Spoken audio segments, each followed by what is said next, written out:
গল্প কবিতা পাঠে সকলকে স্বাগত জানিয়ে শুরু করছি আজকের গল্প অরূপের রাস। লেখক জগদীশ গুপ্ত। রানুর সঙ্গে আমার ভাব ছিল, কিন্তু হঠাৎ একদিন আড়ি হইয়া গেল। রানু ছোট, আমিও ছোট। সে 7, আমি 14 বছরের। বয়োজ্যেষ্ঠ হইলেই শ্রেষ্ঠ হয় না, তথাপি বয়ঃকনিষ্ঠদের সম্বন্ধে বয়োজ্যেষ্ঠদের সহজ একটা দায়িত্ব বুঝি থাকেই, বিশেষত যদি প্রতিবেশী হয়। রানুর সম্বন্ধেও আমার দায়িত্ব ছিল, তার শারীরিক কোনো হানি না হয় ইত্যাদি।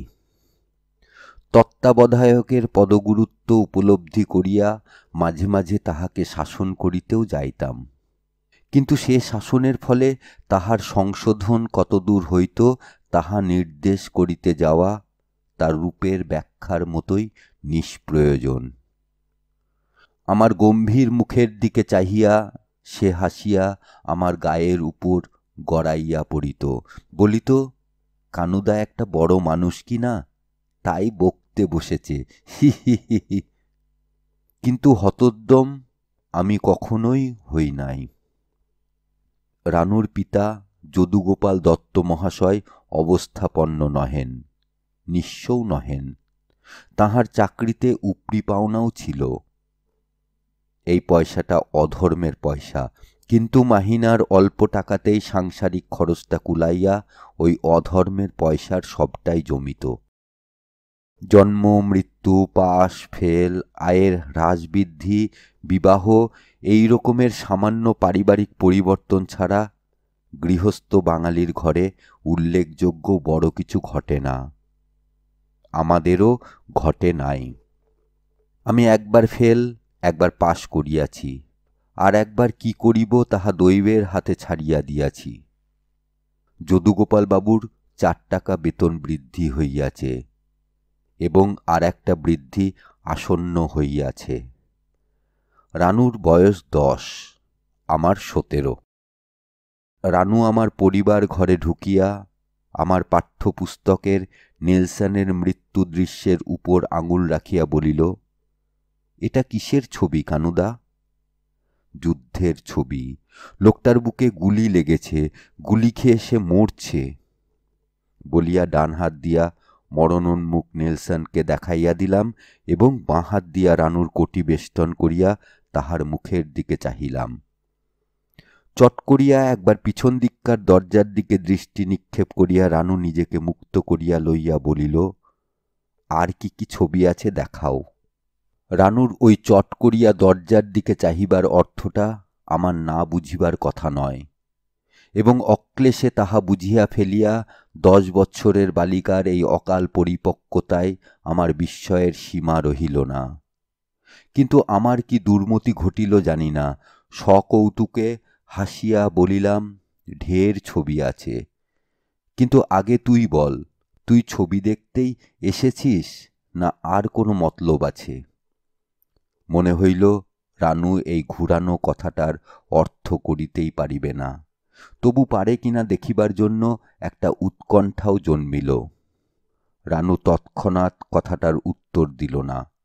খানিক চুপ করিয়া দাঁড়াইয়া থাকিয়া হঠাৎ চলিয়া যাইতে যাইতে বলিল, এসেছিলাম তুমি রসগোল্লার হাঁড়ি নিয়ে বসে আছো তাই শুনে, ছবি দেখা মিছে কথা। চেঁচাইয়া বলিলাম, রসগোল্লা খেয়ে যা রানু। রানুও তখন চিৎকার করিয়া বলিতেছিল, রাধা, পুতুলের একটা বাক্সর একটা টোপ সেলাই করব, দুপুরবেলা একটিবার আসিস ভাই। তাহার চিৎকারে আমার ডাক ডুবিয়া গেল। আমার উৎকণ্ঠার নিবৃত্তি হইল, কিন্তু পরাজয়ের একটা অব্যক্ত লাঞ্ছনায় আমি নিবিয়া একেবারে অন্ধকার হইয়া গেলাম। ব্যাপারটা নিছক কৌতুক, কিন্তু হঠাৎ বিশ্রী হইয়া গেল। 2 দিন পরে রানু আসিয়া খবর দিল, কানুদা, আমার বিয়ে। বলিস কি? হ্যাঁ, সত্যি, কাল দেখতে আসবে। বিস্ময়ের কারণ এ সংবাদে কিছুই নাই। বিবাহরূপ পরিবর্তন বাঙালির জীবনে নিত্য ঘটিতেছে, কাহারও অল্প, কাহারও বেশি, কাহারও মধ্য বয়সে। রানুর না হয় 10 বৎসরেই সেই সাধারণ পরিবর্তনটা ঘটিয়া যাইবে। জিজ্ঞাসা করিলাম, কোথায়? তা জানি নে, বাবা মা ভারী ব্যস্ত, কত রকম খাবার তৈরি হচ্ছে, খেয়ে এলাম। জিহবায় জল আসিল, পুলকিত কণ্ঠে বলিলাম, নিয়ে আয় কিছু, আমিও খাই। আনছি বলিয়া রানু চলিয়া গেল। আঁচলের আড়ালে লুকাইয়া একটি বাটি আনিয়া আমার সম্মুখে রাখিয়া ঠেলিয়া দিয়া রানু কহিল, খাও। আমি বিস্মিত হইয়া তাহার মুখের দিকে চাহিলাম। সে মুখে বলিল, খাও, কিন্তু তাহার কণ্ঠস্বরে আহ্বানের বাষ্পমাত্রও ছিল না, বরং বিরুদ্ধ দিকেই যেন একটা ধাক্কা অনুভব করিলাম। হঠাৎ এ রাগ কেন? যখন সে যায় তখন তার মুখের দিকে চাহিয়া দেখি নাই, কিন্তু এখন লক্ষ্য করিলাম রানুর মুখাবয়বের প্রত্যেকটি রেখা কঠিন হইয়া উঠিয়াছে। রানু বলিল, খাচ্ছ না যে? কণ্ঠস্বর কর্কশ শুনাইল। তুই রাগ করে দিলি কেন? রাগ করে খাবার ঠেলে দিলে কেউ খেতে পারে? রানু উত্তর দিল না। একটু মুচকি হাসিয়া বলিলাম, চুরি ধরা পড়ে গেছে বুঝি? চুরি করিনি, চেয়ে এনেছি। তবে বামুনকে খেতে দিতে রাগ করলে কেন? রাগ কই করলাম, বললাম খাও। আমি তাহার দিকে বাটিটা ঠেলিয়া দিয়া উঠিয়া দাঁড়াইলাম। আমারও রাগ হইয়াছিল, এত ভুরু কোচকানো কিসের? উঠানে একটা কুকুর শুইয়াছিল। রানু দ্রুতপদে নামিয়া যাইয়া তাহারই সম্মুখে সেই দুধ, ক্ষীর, ছানা, স্বরের মিষ্টান্নগুলির বাটি শুদ্ধ উপুর করিয়া ঢালিয়া দিয়া কাঁদিতে কাঁদিতে বাড়ি চলিয়া গেল। পূর্বে যে আড়ির কথা বলিয়াছি, এই ঘটনায় তাহার সূত্রপাত। রানুর রূপ গুণের পরীক্ষা হইবে। দেখতে গেলাম। প্রথমেই দৃষ্টি পড়িল ধোঁয়ার আড়ালে লুকানো মুখ একখানি দেহের উপর। ধূমাকর্ষণের আর বিরাম নাই। নিরবচ্ছিন্ন ধূমপটল একসময় সরিয়া যাইতেই দেখিলাম কাঁচা পাকা মোটাসোটা প্রৌঢ় একটি ভদ্রলোক হাত বাড়াইয়া রানুর বাবার হাতে হুঁকা দিতেছেন। বারান্দায় একটা মাদুর বিছানো হইয়াছে, তাহারই উপর রানুর বাবা কন্যার পিতার মতো সবিনয়ে। বরের যেই হন তিনি বরপক্ষীয় কর্তা ব্যক্তির মতো মাথা উঁচু করিয়া বসিয়া আছেন, এবং আমারই বয়সী একটা ছোঁড়া অধোমুখে মাদুরের বয়ন কৌশল প্রাণপণে নিরীক্ষণ করিয়াও দেখা শেষ করিয়া উঠিতে পারিতেছে না। বুঝিলাম এটা দূত পাত্রকে গোপনে কন্যার রূপের কথা শুনাইবে। পাত্রপক্ষীয় সেই কর্তা ব্যক্তি বলিল, মেয়ে পছন্দ হবেই, যেমন শুনেছি ঠিক তেমনটি যদি নাও হয় তবু আপনার মেয়ে সুন্দরী। যদুগোপালবাবু বলিলেন, মায়ের আমার স্বাস্থ্যও খুব ভালো, হবেই তো, একটিমাত্র সন্তান ওই মেয়েটি, খাইয়েছেন দাইয়েছেন ভালোই। দেশের মেয়েরা তো না খেতে পেয়েই আকারে ছোট হয়ে যাচ্ছে, তাদের যে সন্তান হচ্ছে তারাও আকারে ছোটই হচ্ছে। বলিয়া ভগ্নোদ্যমের মতো তিনিও যেন আকারে কিছু ছোট হইয়া গেলেন। যদুগোপালবাবু নিঃসংশয়ে বলিলেন, যে আজ্ঞে, তাতে কি আর সন্দেহ আছে? আমার তো মনে হয় ছোট হতে হতে একদিন বাঙালি বলে কোনো জাত পৃথিবীতে থাকবে না। আমার কিন্তু হাসি পাইতে লাগিল। কন্যাদায় বিপদ নিশ্চয়ই। এই কোণে দেখাদেখির ব্যাপারটা সমগ্র কন্যাদায়ের অংশ হইলেও উদ্ধারটা প্রধানত উহারই উপর নির্ভর করে বলিয়া ঢের বেশি জাগ্রত। উৎকণ্ঠায় আশঙ্কায় বুক ঢিপ ঢিপ করিতে থাকে। কন্যার পিতা একবার কন্যার মুখাবলোকন এবং একবার পরীক্ষকের মুখাবলোকন করিয়া একবার দেখেন কন্যাশ্রী, একবার অন্বেষণ করেন পরীক্ষকের প্রীতি। স্বর্ণ প্রতিমার সহিত যে কন্যার রূপের উপমা চলে, সেই কন্যার পিতার পরমাত্মাও এই সময়ে শুকাইয়া উঠিয়া দুলিতে থাকে। অথচ জীবনের ট্র্যাজেডি এমনই উৎকট যে ঠিক এই সময়টিতেই মন যখন টাটায় তখন মনের সশস্ত্র বিদ্রোহ দমন রাখিয়া তোষামোদকে বিনয়ের বেশে বাহির করিয়া বহু মিষ্ট কথা উচ্চারণ করিতে হয়। ব্যাপারটা কষ্টের হইলেও ভিতরে ভিতরে হাস্যকরী। সে যাই হোক, কর্তা বলিলেন, পুরুষদেরও সেই কথা, তারাও কি পেট ভরে খেতে পায় ভেবেছেন? যদুগোপালবাবু পূর্বে এ বিষয়ে কিছু ভাবিয়াছেন কিনা জানি না, কিন্তু বাঙালি পুরুষদের আধপেটা দুরবস্থার বার্তা কর্তার মুখে যেন হঠাৎ এই প্রথম পাইলেন, এমনই বিস্ময়ে তাঁর চোখ খুব বড় হইয়া উঠিল। বিষণ্ণভাবে বলিলেন, আজ্ঞে না, বিস্তর পুরুষ আছে যারা 12 মাসই একরকম, বোধহয় বলিতে যাইতেছিলেন অনাহারে কাটায়। কিন্তু কর্তা তাহাকে অগ্রসর হইতে দিলেন না, বলিলেন, বেলা বেড়ে যাচ্ছে, বেশি সাজগোজের দরকার নেই, বাড়িতে যেমন থাকে তেমনি আনতে বলুন। যদুগোপালবাবু এবার বাঙালি পুরুষ সাধারণের দুরবস্থার সঙ্গে নিজের দুরবস্থা স্মরণ করিয়া আরো ম্রিয়মাণ হইয়া কহিলেন, গরিবের ঘরের মেয়ে, সাজগোজ কোথায় পাব যে তাকে সাজাবো বেয়াই? তারপর কণ্ঠস্বর উচ্চতর করিয়া বলিলেন, ঝি, হলো তোমাদের?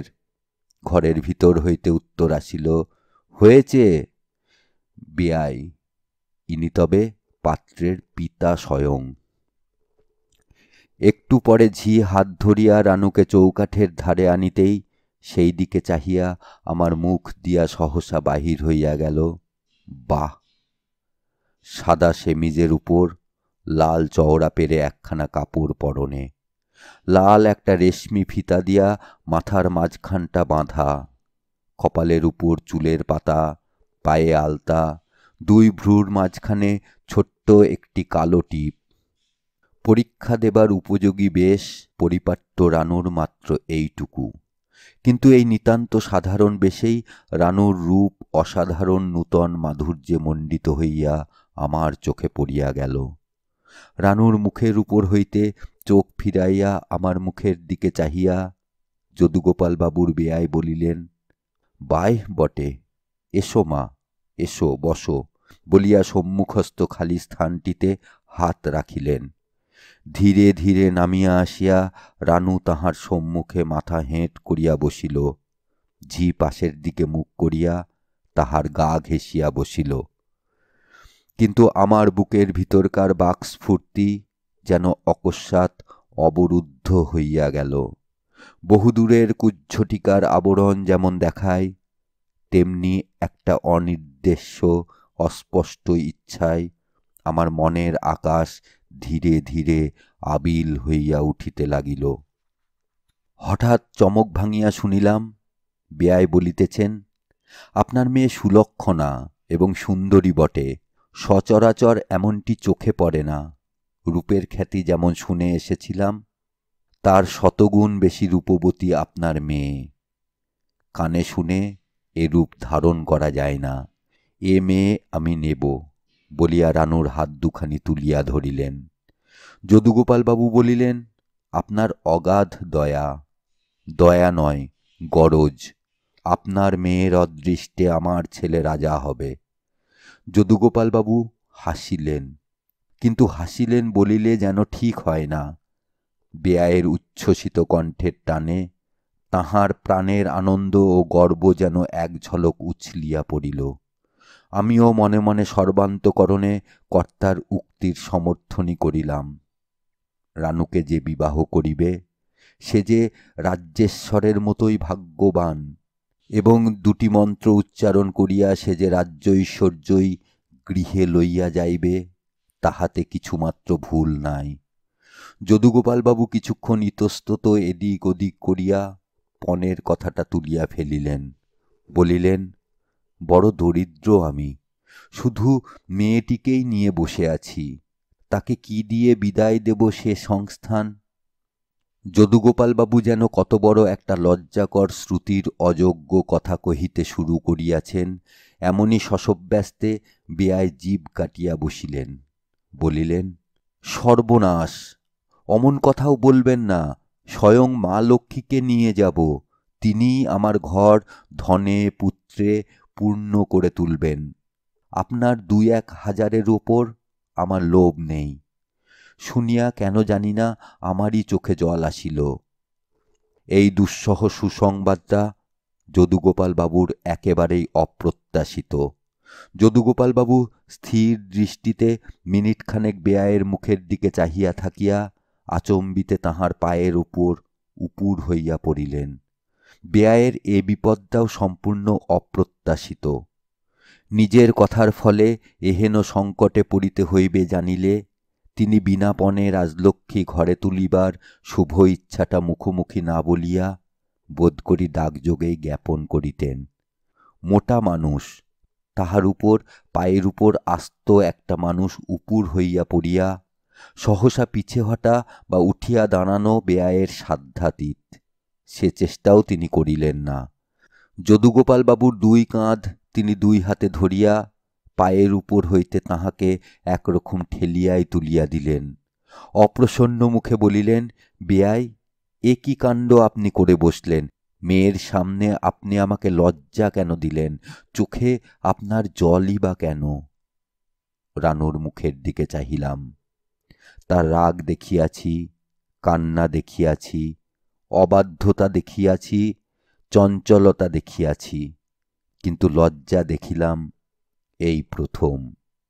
রঙের এই লীলাপুলক, নিম্নের সকল বাষ্পাচ্ছন্নতা অস্পষ্টতার ঊর্ধ্বে সদ্যোত্থিত সূর্যের শনিতাভা শৈলশীর্ষে যেমন, তেমনি করিয়া রানুর এই প্রথম লজ্জার রক্তরাগ আমার অন্তরায়তনের সর্বোচ্চ স্থানটি দীপ্ত করিয়া স্পর্শ করিয়া রহিল। এ কাণ্ড কেন করিলেন? মেয়ের সামনে বেয়াইকে কেন লজ্জা দিলেন? তাঁর চোখেই বা জল কেন? যদুগোপালবাবু এ প্রশ্নত্রয়ের একটিরও উত্তর দিলেন না। বেয়াইয়ের ঠেলায় খাড়া হইয়া বসিয়া গাঢ়স্বরে বলিলেন, আমার মেয়ের বড় সৌভাগ্য যে আপনার মতো মহাপুরুষের ঘরে সে যাবে। রানু, তোমার শ্বশুরকে প্রণাম করো মা।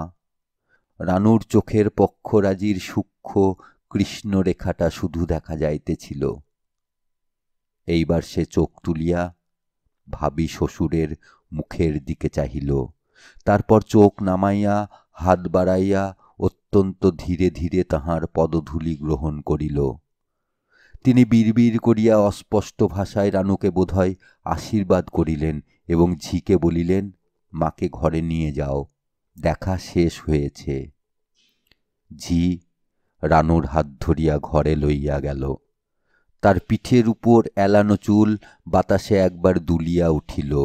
পায়ের আলতার আভা চোখে পড়িল, একটা মিষ্ট গন্ধ নাকে গেল। সবই বুঝিলাম, কেবল বুঝিলাম না ইহাই যে শুধু মিষ্টিমুখ করিতে বসিয়া যদুগোপালবাবুর বেয়াই এত মিষ্টান্ন গহরস্থ করিলেন কেন। সেই দুধটাও গিলিল অনেক। বোধ হয় বাপ মায়ের আদেশেই রানু বাড়ির বাহির হওয়া বন্ধ করিয়া দিয়া দুর্লভ দর্শন হইয়া উঠিল। তা উঠুক, 3 মাস পরেই যে মেয়ে শ্বশুরালয়ে যাইবে তাহার নৃত্যপরায়ণতা মানায় না। কিন্তু মাঝখান থেকে আমি তাহার চক্ষুশূল হইয়া উঠিলাম কেন? অনেক ভাবিয়াও কারণটা ঠিক করিতে পারি নাই। কথা বলা একদম বন্ধ করিয়া দিয়াছে। দেখা হইলে মুখ ফিরাইয়া চলিয়া যায়, যেন আমার সঙ্গে তাহার মুখ চিনাচিনিও নাই। একদিন দৈবাত তাহাকে হাতের কাছে পাইয়া তাহার হাত চাপিয়া ধরিয়াছিলাম। তাহাতে সে হঠাৎ এমনি গর্জন করিয়া কাঁদিয়া উঠিয়াছিল যে আমি সাত তাড়াতাড়ি তাহার হাত ছাড়িয়া দিয়া পালাইবার পথ পাই নাই। বাঙালির মেয়ে শিশুকাল হইতেই বিবাহের কথায় লজ্জা পায়। বিবাহের পাত্র স্থির হইয়া গেল, তা সে যত ছোট মেয়েই হোক না, কেমন ভারতিক ভাব ধারণ করে। আমি এখন রানুর কাছে পরপুরুষ, রানু তাই আমাকে লজ্জা করিতেছে এবং সেদিনকার সেই মিষ্টান্ন ঘটিত ব্যাপারে অপমান বোধ করিয়া সে রাগ করিয়া আছে তাহা নহে। লজ্জা রাগ এক কথা, বিরাগ ভরে পরিহার করা সম্পূর্ণ ভিন্ন কথা। একটিকে অন্যটি বলিয়া ভুল করা অসম্ভব। রুষ্ট মুখে মিষ্টান্ন দিলে তাহা প্রত্যাহার করা 9-10 বৎসরের বালিকার বিরুদ্ধে এত বড় অপরাধ নহে যে তাহা সে ভুলিতেই পারে না। যাহা হোক, রানুকে এক গুঁয়ে বলিয়া মনে মনে গালি দিয়া প্রতিজ্ঞা করিলাম, সে আগে কথা না বলিলে আমিও যাচিয়া কথা বলিতে যাইব না। বিনাপনে কন্যার বিবাহ। যদুগোপালবাবুর এতখানি সৌভাগ্যের সংবাদে তাঁর আত্মীয় প্রতিবেশী শুভার্থীদের আহ্লাদে চোখ কপালে উঠিয়া যাওয়া ছাড়া তার আরেকটি ফল হইল ইহাই যে, যাহারা কন্যার পিতা তাহারা আশা করিতে লাগিলেন দেশের হাওয়া ফিরিয়াছে। কন্যার বিবাহের পর তাহাদের আর কৌপিন ধারণ করিতে হইবে না। এই সময় রানু একদিন আমার সঙ্গে যাচিয়াই কথা কহিল, কানুদা, তুমি নাকি আমার বিয়েতে পদ্য লিখবে? দুর্দৈব ঘটিবেই। কাজেই ঠিক মুহূর্তেই আমি প্রীতি উপহারকে আরও উপদেশপূর্ণ করিয়া তুলিবার উদ্দেশ্যে কয়েকটা লাইন কাটিয়া পরিবর্তে নূতন লাইন যোজনা করিতেছিলাম। কাগজের উপর চোখ রাখিয়াই বলিলাম, কি লিখেছ, পড়ো দেখি শুনি। একটু গর্বিতভাবেই পড়িলাম। সীতা, সাবিত্রী, দময়ন্তী, স্বদেশ, শ্বশুর শাশুড়ি, স্বামী প্রভৃতি গুরুজন, দেবর, ননদ, দাসদাসী, সমগ্র মানবজাতি এবং গৃহপালিত পশুপক্ষীর প্রতি নারীর কর্তব্য কিছুই আমার পদ্যে বাদ পড়ে নাই। অপরিচিত ও বিপদসংকুল সংসার কাননে প্রবেশোদ্যত নবদম্পতির মস্তকে করুণা ও আশীর্বাদ বর্ষণ করিতে ভগবানকে সানুনয় আহ্বান করিয়া প্রীতি উপহার শেষ করিয়াছি। পড়া শেষ করিয়া কাগজখানি পরম মমতার সহিত টেবিলের উপর নামাইয়া রাখিতেছি, এমন সময় রানু ছোঁ মারিয়া কাগজখানা টানিয়া লইয়া বোঁ করিয়া বাহির হইয়া গেল। চেঁচাইতে চেঁচাইতে প্রীতি উপহারের পশ্চাৎধাবন করিয়া যখন রানুদের বাড়িতে ঢুকিলাম, তখন রানু রান্নাঘর হইতে বাহির হইতেছে। হাঁকিয়া বলিলাম, আমার কাগজ দে। রানু আঙুল তুলিয়া রান্নাঘরের ভিতরটা দেখাইয়া দিয়া সরিয়া গেল। রানুর মা রান্নাঘরের ভিতর হইতে জিজ্ঞাসা করিলেন, কি রে কানু? আমি বলিলাম, আমি উপহার লিখেছিলাম, রানু নিয়ে পালিয়ে এসেছে। ও মা, তাই বুঝি জ্বলন্ত উনুনে দিয়ে গেল? এমন হতভাগ্য মেয়েও তো জন্মে দেখিনি। ক্রন্দন দমন করিতে করিতে চলিয়া আসিলাম। দুর্জয় ক্রোধে আমার সর্বাঙ্গ জ্বলিতে লাগিল। প্রীতি উপহার নিজের নাম সংবলিত করিয়া ছাপাইয়া বিতরণ করিতে পারিলাম না বলিয়া আমার আদৌ দুঃখ হইল না। ক্ষোভে দুঃখে আমার অসহ্য বোধ হইতে লাগিল। ইহাই যে এত শ্রম, এত চিন্তার ফল রচনাটিকে নিষ্প্রয়োজনে সে এমন নৃশংসভাবে নষ্ট করিয়া ফেলিল। 7 দিনের দিন পদ্যটি খাড়া করিয়াছিলাম, কত কাটিয়া ছাঁটিয়া, কতবার নকল করিয়া, তবে তাহাকে মনের মতো করিয়া তুলিয়াছিলাম। ভাবিতে ভাবিতে কতবার মাথা ঘুরিয়া গিয়াছে, দিনে 200 বার পড়িয়াও তৃপ্তি হয় নাই। সেই পদ্য কিনা আগুনে দিয়া পুড়াইল। নিজের মাথা হইতে শব্দ বাহির করিয়া ছন্দ মিলাইয়া পদ্য লেখা এই আমার প্রথম। আমার আদিতম মানস তনয়াকে লইয়া সে এ কি করিল? তাহাকে জ্বলন্ত উনানে ঠেলিয়া দিয়া পুড়াইল। শোকা আগুনে আমি পুড়িতে লাগিলাম। রোশন চৌকি বাজিতেছে। আজ রানুর বিবাহ। সেদিন রানুর সঙ্গে রাজৈশ্বর্যের উপমাটা দৈবাৎ মনে আসিয়াছিল। আজ সেইটাই যেন খচখচ করিয়া কোথায় বাঁধিতে লাগিল, একটা আফসোসের মতো। রানু ঘোমটা টানিয়া শ্বশুর বাড়ি গেল। আমি বাক্স বিছানা বাঁধিয়া কলিকাতায় পড়িতে আসিলাম। রানু পিত্রালয়ে আসে, আমিও বাড়ি আসি, কিন্তু বলিবার মতো কিছু ঘটে না। যেদিন ঘটিল সেদিন অপূর্ব, অননুভূতপূর্ব একটা অসামান্য অনুভূতির অতিশয় বেগবান হিল্লোলে আমি সহসা পূর্ণ হইয়া গেলাম। শুষ্ক নদী যেমন বন্যার জলে দেখিতে দেখিতে পূর্ণ হইয়া যায়, সুপ্তথিত সবসন্ত রতিপতি কখন আসিয়া উঁকি দিতে আরম্ভ করিয়াছিল টের পায় নাই। সহসা সে সিংহদ্বার খুলিয়া আসিয়া দাঁড়াইল।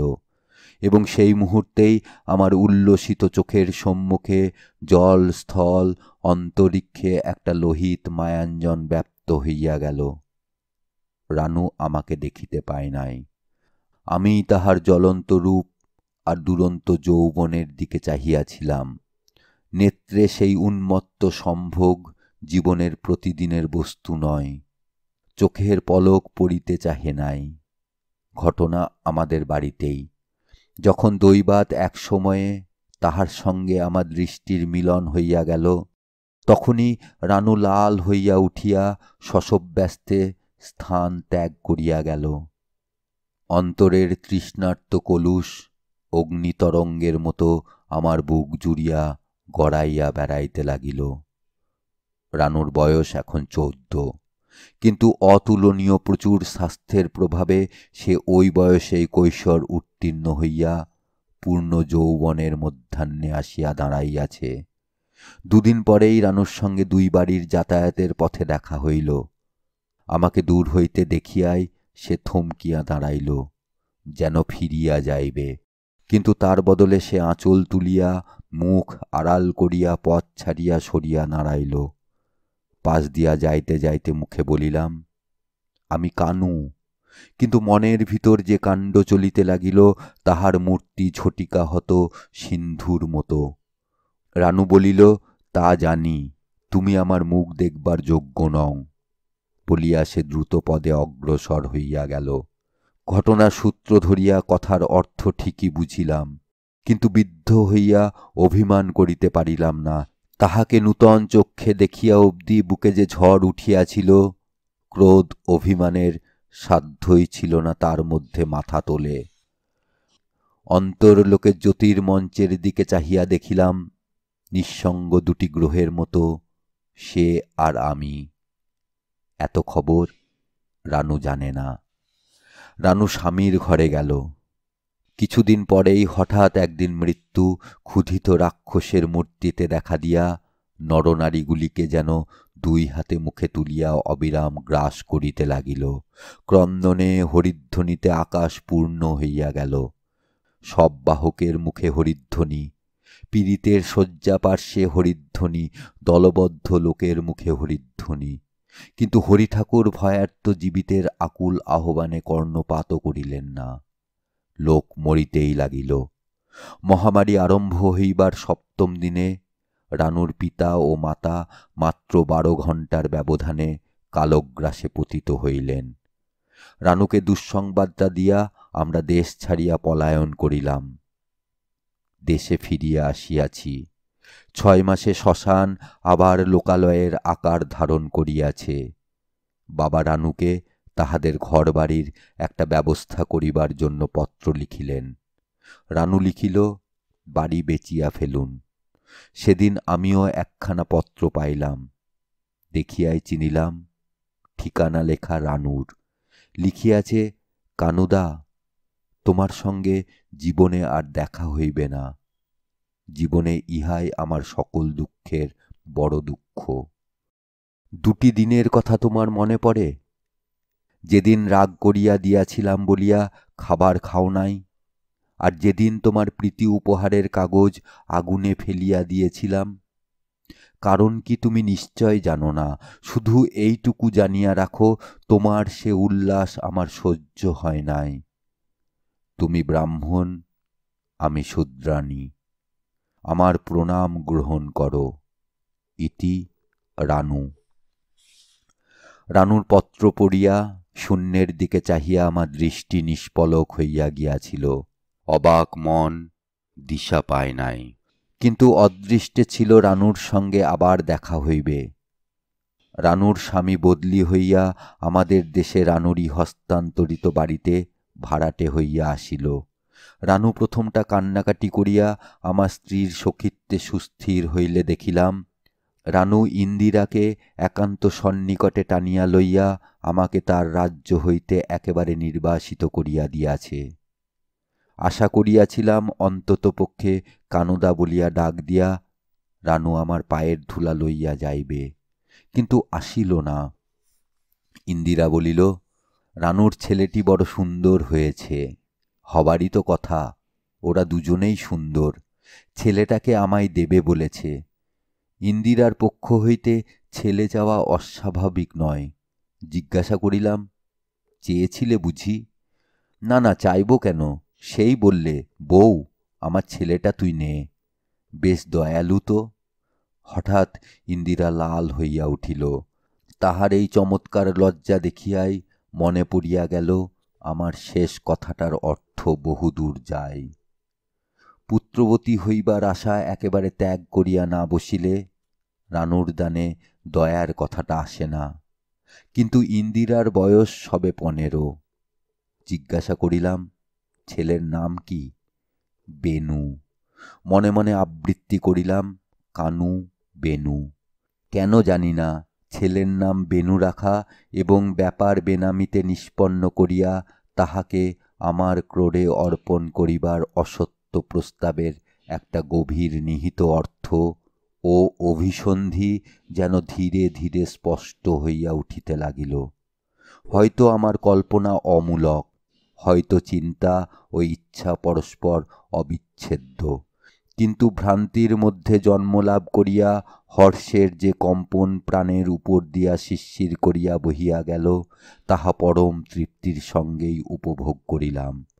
সীমা লঙ্ঘন করিয়া যাইতে কোথাও টান পড়িল না।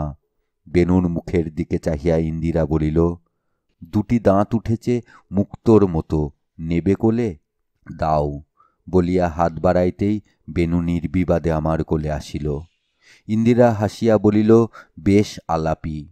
কথাটা কানে গেল, কিন্তু মন তখন অন্যদিকে ছুটিয়া চলিয়াছে।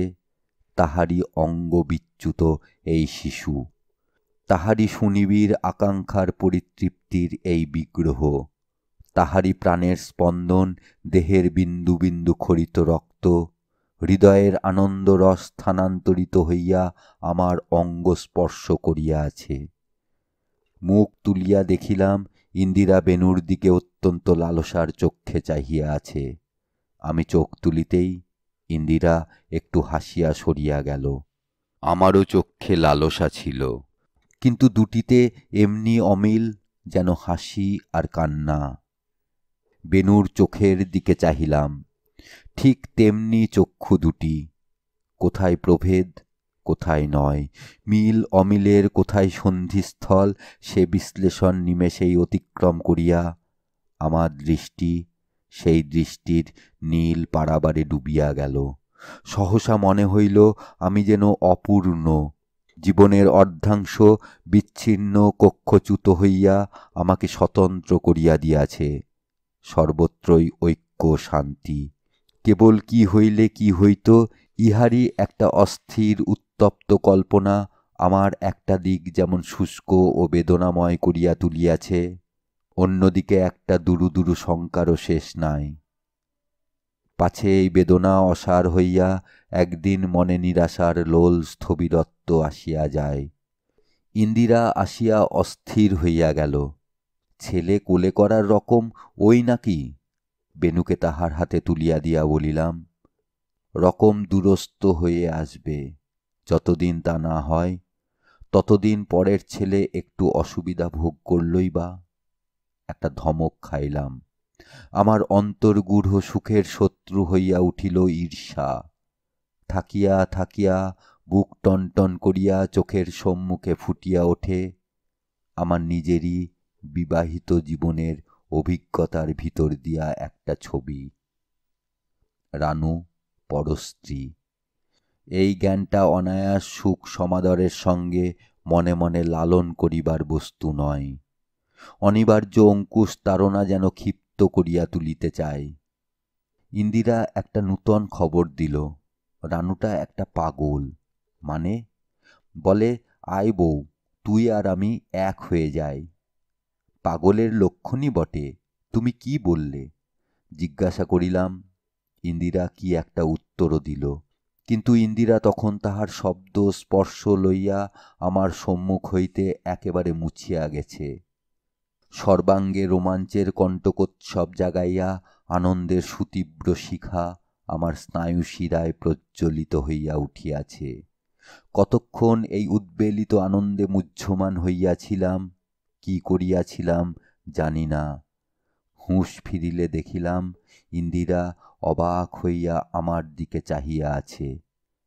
একটু হাসির আমদানি করিয়া বলিলাম, কি বলছিলাম যেন? ইন্দিরা বলিল, তুমি কিছু বলছিলে না, আমিই বলছিলাম যে। বলিয়া হঠাৎ থামিয়া সে উঠিয়া দাঁড়াইল। ইন্দিরার হাত চাপিয়া ধরিয়া বলিলাম, উঠলে যে? হঠাৎ রাগ হলো কিসে? রাগ হয়নি, কিন্তু তোমার মতো অন্যমনস্ক লোকের সঙ্গে কথা বলাই বালাই। আচ্ছা, এবারকার মতো মাপ করো। রানু পাগলের মতো কি কথা কয়েছে, তুমি তাতে কি বললে? ইন্দিরা সমগ্র ব্যাপারটা কিভাবে গ্রহণ করিল সেই জানে। সহজ কণ্ঠেই বলিল, আমি বললাম, পারো হও, কিন্তু একজনকে তাহলে বউ খোয়াতে হবে। রানু বললে, কানুদাকে জিজ্ঞেস করিস সে খোয়াতে রাজি আছে কিনা। মোটেই না বলিয়া ইন্দিরাকে আলিঙ্গন করিতে হাত উঠি উঠি করিয়াই থামিয়া গেল। বলিলাম, বসন্তবাবুর সঙ্গে একটা আপোষ করে নিতে পারলে একরকম বন্দোবস্ত করা যায়। কিন্তু হঠাৎ ইন্দিরার উৎসাহ যেন নিবিয়া গেল। 6 মাস কাটিয়াছে। টেলিগ্রামে বসন্তবাবুর বদলির খবর আসিয়াছে। রানুর সঙ্গে এতদিন মুখোমুখি দেখা হয় নাই, আমাদের বাড়িতে সে আসে নাই। ইন্দিরাকে বলিয়াছে, বড় ঝামেলা ভাই, গল্প জমে না। ইন্দিরাকে সে ডাকিয়া লইয়াছে। যাইবার আগের দিন রানু আমাদের বাড়িতে আসিল। ছেলেটিকে ইন্দিরার কোলে দিয়া আমার পায়ের কাছে একটা প্রণাম রাখিয়া কহিল, কানুদা, কাল আমরা যাব। তোমার বউ আজ রাত্রিরে আমার কাছে শোবে। বউটি বড় ভালো মানুষ। আমি বলিলাম, ভালো মানুষ বই কি? বলিয়া রানুর দিকে চাহিয়া হাসিব কি ইন্দিরার দিকে চাহিয়া হাসিব তাহা স্থির করিতে না পারিয়া আইনের পুস্তকের দিকে চাহিয়াই একটু হাসিলাম। রাজি তো? নিজেরই চমকানো দেখিয়া বুঝিলাম অন্যমনস্ক হইয়া গিয়াছিলাম। কিসে? ইন্দিরা বলিল, ওই রকমই, কথায় কথায় অন্যমনস্ক। রানু বলিল, ওই যে বললাম, বউ রাত্রিরে আমার কাছে শোবে, আর তো দেখা হবে না। কণ্ঠস্বর গাঢ় শুনাইল। বলিলাম, আচ্ছা। ইন্দিরা বলিল, যা বলেছি ঠিক তাই? কি? রানুটা একটা পাগল। আবার কি বললে? ইন্দিরা খানিক চুপ করিয়া থাকিয়া বলিল, কে জানত, বলিয়া থামিয়া খুব হাসিতে লাগিল। আমি নিঃশব্দে অপেক্ষা করিতে লাগিলাম। ইন্দিরার হাসি থামিলে জিজ্ঞাসা করিলাম, কথাটা কি? ইন্দিরা বলিল, যেন স্বামী আর স্ত্রী, সে আর আমি। একটা দীর্ঘ নিঃশ্বাস চাপিয়া গেলাম। ইন্দিরার অঙ্গ হইতে আমার স্পর্শ মুছিয়া লইয়া সে ত্বক রক্ত পূর্ণ করিয়া লইয়া গেছে। আমি তৃপ্ত।